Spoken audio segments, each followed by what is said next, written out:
So I hope आपको इस series में काफी मजा आ रहा होगा। आप रोज नए नए टॉपिक सीख रहे हैं। इनफैक्ट आप वो नॉलेज ले रहे हैं जो लोग महीनों में, इनफैक्ट सालों में लेते हैं।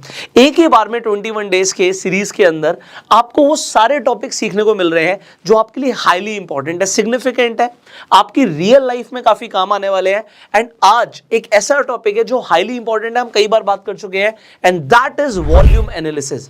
आप याद कीजिए, जब हमने ब्रेकआउट ब्रेकडाउन ट्रेडिंग की बात करी तब हमने बात करी थी वॉल्यूम की, कि आपको वॉल्यूम चेक करना है। आपको जब हमने बात करी कि कोई कैंडलस्टिक का पैटर्न बनेगा तब वॉल्यूम चेक करना है। अगर आप चार्ट्स देख रहे हो और चार्ट पे कोई पैटर्न बन रहा है, अगेन ब्रेकआउट आ रहा है, कंटिन्यूएशन पैटर्न है, रिवर्सल पैटर्न है, हर बार वॉल्यूम की इंपॉर्टेंस है। सो जब वॉल्यूम की इतनी इंपॉर्टेंस है तो वॉल्यूम में देखना क्या होता है, आइए इसी के एनालिसिस कर लेते हैं। और मैं आपको बता रहा हूं, मैं आपको इस तरीके से समझाने वाला हूं, आप लाइफ में कभी नहीं भूलोगे। ओके, सो अब हम चार्ट पे देखेंगे स्ट्रेट अवे कि वॉल्यूम कैसे देखते हैं। अच्छा, कई बार जो बिगनर्स हैं उनके सवाल आते हैं, तो उनके सवालों के जवाब देना जरूरी है। यहाँ पे हमने बैंक निफ्टी के फ्यूचर्स का चार्ट खोला हुआ है। अब यहाँ पर जो भी चार्ट पर बना हुआ है, आप जितने भी इंडिकेटर्स देख रहे हो हमने ऑलरेडी कवर कर लिए हैं आपके लिए। ओके, सुपर ट्रेंड देख रहे हो, पिवट देख रहे हो, वॉल्यूम देख रहे हो, तो ये वो इंडिकेटर्स है जिनके ऊपर हम पहले बात कर चुके हैं। So I hope you already know about them. Now जब हम बैंक निफ्टी के फ्यूचर्स की बात कर रहे हैं, नीचे हमें वॉल्यूम दिख रहे हैं। अच्छा, स्टॉक्स में वॉल्यूम दिख जाते हैं। अगर आप HDFC बैंक यहाँ पर एग्जांपल के लिए देखते हो, आपको नीचे वॉल्यूम दिख रहे हैं। आप ITC देखते हो, आपको वॉल्यूम दिख रहे हैं। सो वॉल्यूम आपको यहाँ पर दिख रहे हैं। इसका सिग्निफिकेंस क्या मैं आपको बताने वाला हूँ। बट जैसे आप इंडेक्स के चार्ट पर आ जाते हो, एग्जांपल निफ्टी पे खोल लेते हो, तो वॉल्यूम नहीं दिखते। तो कई सारे लोग बोलेंगे सर हम निफ्टी बैंक निफ्टी का चार्ट खोलते हैं, वॉल्यूम तो नहीं दिखते। तो आपको क्या करना है, आपको निफ्टी या बैंक निफ्टी के फ्यूचर्स पर जाना है। सो अगर आप फ्यूचर्स पर जाओगे तो आपको वॉल्यूम दिखेंगे। सिमिलरली अगर आप बैंक निफ्टी में ट्रेड करते हो, सो आप बैंक निफ्टी का फ्यूचर्स का चार्ट यहाँ पे डायरेक्टली खोल सकते हो। सो आप बैंक निफ्टी लिखोगे एंड आपके पास यहाँ पर 3 ऑप्शन आ जाएंगे अलग अलग एक्सपायरी के हिसाब से। सो मंथली एक्सपायरी होती है फ्यूचर्स में, हम आगे सीखेंगे फ्यूचर्स के बारे में भी। सो अभी मैंने बैंक निफ्टी का फ्यूचर्स का चार्ट लिया हुआ है, नीचे आपको वॉल्यूम दिख रहे हैं। अब वॉल्यूम हमने बोला हमेशा जब भी आप कोई भी ब्रेकआउट ट्रेड करने वाले हो, अब चाहे वो सपोर्ट रेजिस्टेंस का ही ब्रेकआउट हो, सिंपल पिवट हमने लिया हुआ है आपको सिखाने के लिए, समझाने के लिए, तो आपने वॉल्यूम देखना है। वॉल्यूम ज्यादा होना चाहिए, किससे ज्यादा। हम बात करते हैं एग्जांपल विराट कोहली की। हम बात करते हैं आज विराट कोहली ने ना बहुत अच्छा परफॉर्म किया। किससे बढ़िया परफॉर्म किया? अपनी एवरेज से अच्छा परफॉर्म किया। अगर विराट कोहली की एवरेज एग्जांपल 30 रन की है, हर मैच में उसकी एवरेज आ रही है 30 रन की, अगर आज उसने 50 बना दिए तो हम बोलेंगे आज विराट कोहली अच्छा खेला। अगर उसने सिर्फ 15 रन बनाए तो हम कहेंगे आज वो अच्छा नहीं खेला। तो हम किससे कंपेयर कर रहे हैं? विराट कोहली की ही एवरेज से कंपेयर कर रहे हैं। सिमिलरली जब हम बोलते हैं कि वॉल्यूम अच्छे हैं, वॉल्यूम बढ़ रहे हैं, तो कैसे पता लगता है? हमने सिंपली एक इंडिकेटर लिया हुआ है वॉल्यूम का। ये देखिए मैं यहाँ पे आपको दिखा रहा हूँ। ये वॉल्यूम को अगर मैं हटा दूंगा, नीचे से हट गए, जैसे ही लगा दूंगा आ गए। अब वॉल्यूम की आप सेटिंग पे जाएंगे, कई लोगों को ये दिखेगा नहीं एक बार में। आप जब सेटिंग पे जाएंगे, यहाँ पर आपको दिखता है वॉल्यूम की मूविंग एवरेज। सो हम एवरेज से बढ़िया की बात कर रहे हैं कि वॉल्यूम अपनी एवरेज से अच्छा है। सो यहां पर एक नीचे लाइन आ जाएगी आपके लिए। अब आपने बस एक ही चीज देखनी होती है कि जब वॉल्यूम अपनी लाइन को क्रॉस कर रहा है, मतलब किसकी लाइन को? एवरेज की लाइन को, तो वॉल्यूम अपनी एवरेज से अच्छा है। अगर वो एवरेज से अच्छा है तो इससे हमें क्या पता लगता है? बट उससे भी पहले वॉल्यूम होता क्या भाई? ठीक, तो हम बिल्कुल स्टार्टिंग से समझते हैं चीजों को। अब हम बात करेंगे, भी मैं आपको दिखाऊंगा एग्जाम्पल। आप किसी स्टॉक में ट्रेड कर रहे हो, पहले बेसिक्स क्लियर करने बहुत जरूरी है। किसी भी चीज को समझने के लिए ना उसके बेसिक क्लियर होने जरूरी है। हम बात करते हैं स्टॉक का प्राइस बढ़ रहा है। हमने बात करी थी बायर्स हावी हो गए, ठीक है, बायर्स। अब लोगों को लगता है हावी हो गए मतलब बायर्स बढ़ गए हैं। स्टॉक का प्राइस ऊपर जा रहा है तो लोगों को ऐसा लगता है कि बायर्स ना मार्केट में बढ़ गए हैं, बायर्स बढ़ गए हैं। ऐसे ही लगता है ना? अभी तक हो सकता है आपको भी ऐसे लग रहा हो। स्टॉक का प्राइस गिरता है तो हमें लगता है कि सेलर्स बढ़ गए हैं मार्केट में। अब एक आपको बात बताऊं, ये झूठ है, ऐसा नहीं होता।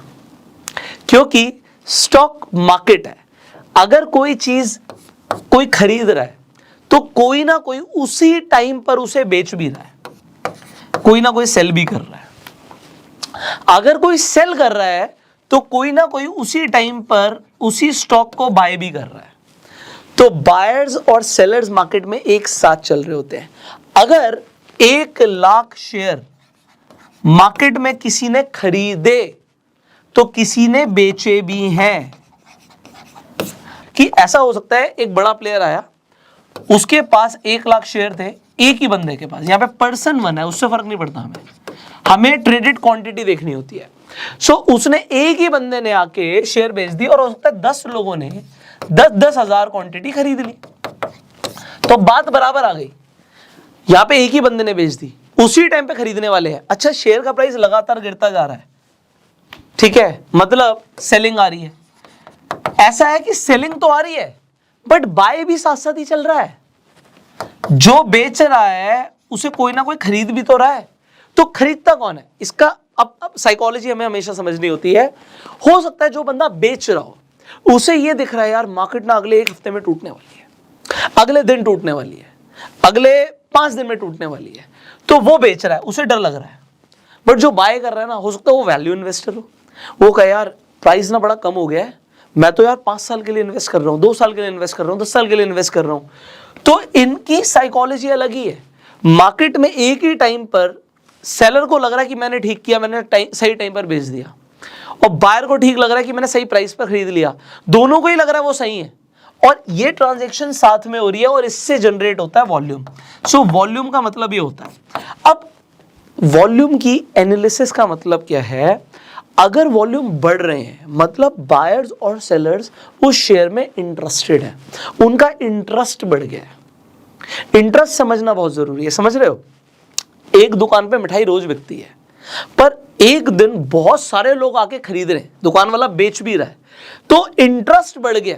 इंटरेस्ट बढ़ना जरूरी है, इंटरेस्ट बढ़ने से काफी सारी चीजें इंपैक्ट हो जाती हैं। तो अब वो क्या चीज है वो यहां पर देखेंगे। अब हमने देखना है कि एवरेज कितना इंटरेस्ट रहता है, और एवरेज से इंटरेस्ट बढ़ गया। अगर यहां पे आपको वॉल्यूम दिखते हैं और एक लाइन आ गई है वॉल्यूम की मूविंग एवरेज की, तो एक मूविंग एवरेज की लाइन दिख रही है। अगर वॉल्यूम अपने एवरेज से ऊपर जाएगा, अभी हम प्राइस को नहीं देख रहे, एनालिसिस दोनों की साथ में ही होगी, बट अभी सिर्फ नीचे वॉल्यूम को देखो।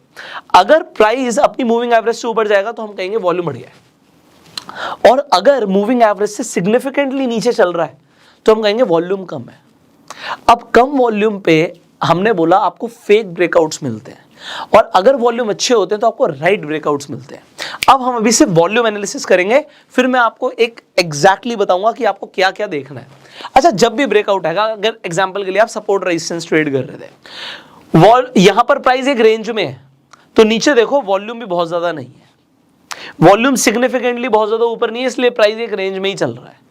अब आप देखते हो एक ब्रेकआउट आता है, आपकी यहां पे पिवट की लाइन है, पिवट और सपोर्ट के बीच में प्राइस चल रहा था काफी देर से। अब आपको दिखा इस कैंडल पर जाके आपको एक ब्रेकआउट दिखता है। जैसे ही ब्रेकआउट दिखता है मुझे क्या चेक करना होता है? मुझे चेक करना होता है वॉल्यूम क्या था। वॉल्यूम बिल्कुल खत्म तो नहीं था। अगर वॉल्यूम अपनी एवरेज के पास है और एवरेज से ऊपर है, अभी मैंने नीचे देखा नहीं है बट मैं आपको बता रहा हूं, अगर ऐसा है तो ये एक राइट ब्रेकआउट हो सकता है। मैं डायरेक्टली नीचे देखूंगा और मुझे दिखा यार जो एवरेज की लाइन है उससे ऊपर वॉल्यूम है, जो एवरेज की लाइन है उससे ऊपर वॉल्यूम है, तो इसका मतलब क्या है कि यहां पर जब ब्रेकआउट आया है it is a right breakout. अब राइट ब्रेकआउट आया, मैंने हाई के बाद एंट्री मार ली, उसके बाद मुझे क्या दिखता है? अगर वॉल्यूम कम हो रहा है तो वॉल्यूम अगर लगातार कम हो रहा है, यहां पर जाके वो अपनी एवरेज से भी नीचे चला गया, again price is going up. ये एक एनालिसिस है, अभी बोल रहा हूं फिर लिख के दिखाऊंगा। अगर वॉल्यूम नीचे जा रहा है और प्राइस ऊपर जा रहा है, so it is a early sign of a reversal, मतलब वॉल्यूम कम हो रहा है, बायर और सेलर का इंटरेस्ट कम हो रहा है, प्राइस ऊपर जा रहा है, it can be a sign of a reversal. अब एक कैंडल बनती है, कैंडलस्टिक पैटर्न्स तो आपने समझ ही लिए, हमने बात करी थी जब कैंडलस्टिक्स की बात करी थी कि भैया आपको एक कैंडल दिखती है, अब वो कैंडल शूटिंग स्टार आपको दिखता है। शूटिंग स्टार जब आया हमें चेक करना है कि वॉल्यूम क्या है। वॉल्यूम क्या अपनी एवरेज के आसपास भी, अगर एवरेज से बहुत नीचे है तो ये गलत है, मतलब फिर वो उसकी सिग्निफिकेंस नहीं है।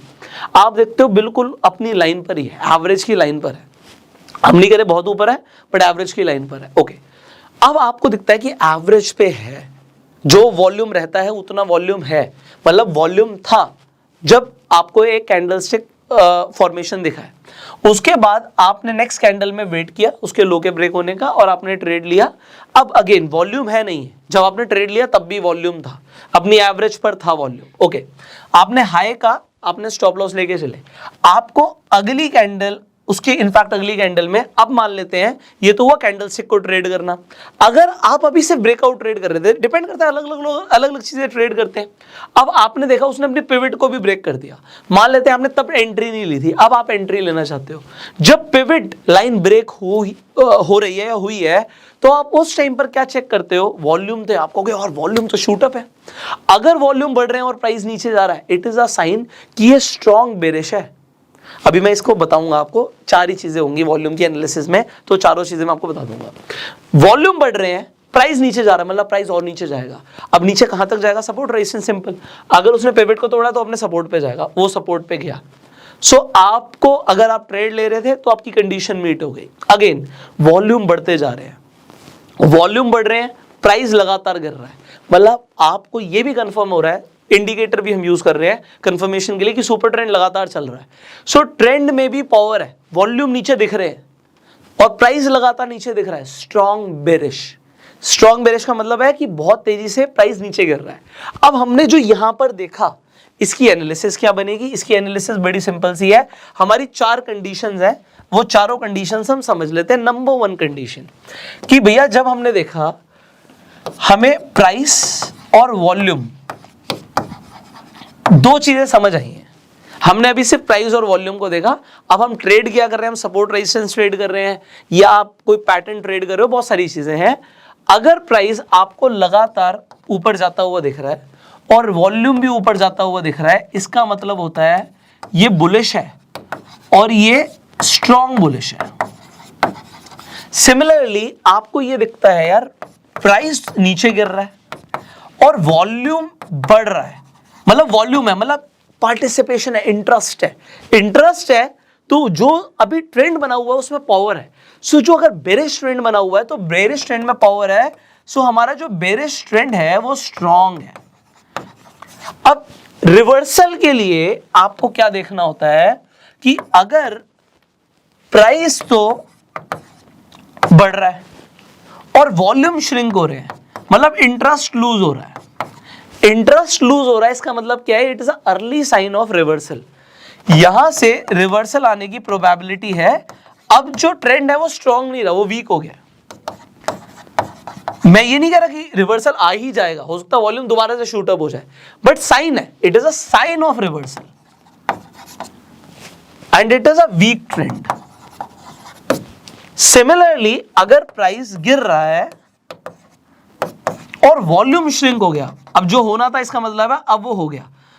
हमने बात करी थी प्राइस बढ़ रहा है, सिमिलरली अब प्राइस गिर रहा है और वॉल्यूम भी गिर रहा है, इसका मतलब है इंटरेस्ट कम हो गया है, और इंटरेस्ट कम हो गया है, it is a sign of reversal कि यहां से रिवर्सल आ सकता है और जो ट्रेंड है उसमें ताकत नहीं है, वीक हो गया है। सो ये हमारी यहाँ पे चार चीजें हैं जो वॉल्यूम में समझनी हमें जरूरी है। आई होप अभी आपको वॉल्यूम का कंसेप्ट क्लियर हो गया होगा। हमने बात करी कि वॉल्यूम होता क्या है, हमें वॉल्यूम को ट्रेड कैसे करना होता है। जब भी हम ब्रेकआउट ट्रेडिंग करते हैं, ब्रेकडाउन ट्रेडिंग करते हैं, वॉल्यूम की सिग्निफिकेंस होती है। वॉल्यूम अपनी एवरेज से ऊपर है, बहुत बढ़िया। अगर वो एवरेज से कम है तो आपको जर्नली दिखेगा, जिस भी स्टॉक को आप देख रहे हो, इंडेक्स को आप देख रहे हो, वो एक रेंज बाउंड ट्रेड करेगा। वॉल्यूम नहीं है, इंटरेस्ट नहीं है। इंटरेस्ट के आते ही आपको ट्रेंड मिलता है, और ट्रेंड के लिए तो अभी मुझे आपको स्ट्रैटेजीज देनी बाकी है। ठीक है, तो अभी इस सीरीज में बहुत कुछ सीखना बाकी है।